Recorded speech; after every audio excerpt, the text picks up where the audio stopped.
ഇത്രയും മനോഹരമായ ഒരു സ്ഥലം നിങ്ങൾ കണ്ടിട്ടില്ലെങ്കിൽ തീർച്ചയായിട്ടും വന്ന് കാണണം. ഇല്ലിക്കക്കല്ലിന്റെ ബാക്ക് വ്യൂ ആണ് കേട്ടോ. ഇത് കുറച്ച് അഡ്വഞ്ചർ ഇഷ്ടപ്പെടുന്ന ഭ്രാന്തന്മാർക്ക് വേണ്ടി മാത്രമുള്ള ഒരു സ്ഥലമാണ്. അടിപൊളി ക്ലൈമറ്റ് ആണ് കേട്ടോ. നല്ല തണുപ്പാണ്, മഞ്ഞില്ല. ഇതുണ്ടോ, ദേ ഈ കാണുന്ന വഴിയിലൂടെ വേണം നമുക്ക് അങ്ങ് പോവാൻ. സ്ത്രീകളും കുട്ടികളും പിന്നെ ആരോഗ്യ പ്രശ്നങ്ങളുള്ളവരൊന്നും ഒരിക്കലും ഇങ്ങോട്ട് വരരുത്. ഇവിടെ ഇതിനു മുമ്പ് വന്നിട്ടുള്ള ആളുകൾ ആരെങ്കിലും ഉണ്ടെങ്കിൽ അവരോട് എനിക്കൊരു കാര്യം പറയാനുണ്ട്. നിങ്ങൾ സൂപ്പറാണ്. കാരണം കേരളത്തിലെ ഏറ്റവും മനോഹരമായ സ്ഥലത്താണ് നമ്മളിപ്പോൾ നിൽക്കുന്നത്, ഇല്ലിക്കൽ കല്ലിന്റെ ബാക്ക് സൈഡിൽ. ഇതാണ് ഇല്ലിക്കൽ കല്ല്. നമ്മളാ പറഞ്ഞ സ്ഥലത്തെത്തി. കല്ലേങ്കാറ്റ് നീലി കാണിക്കുന്ന പോലെ ഇതൊക്കെയാ. ചുമ്മാതല്ല, അങ്ങ് താഴേന്ന് നടന്നു കയറി വന്നുകൊണ്ടാണ് കേട്ടോ. അടിപൊളി എക്സ്പീരിയൻസ് ആണ്.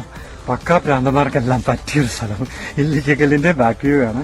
ഇവിടം വരെ എത്തണമെങ്കിലുള്ള വഴി പറഞ്ഞുതരാം. ഈരാറ്റുപേട്ട നിന്നും തീക്കോയി, തീക്കോയിൽ നിന്ന് തലനാട്, തലനാട് നിന്നും ഈ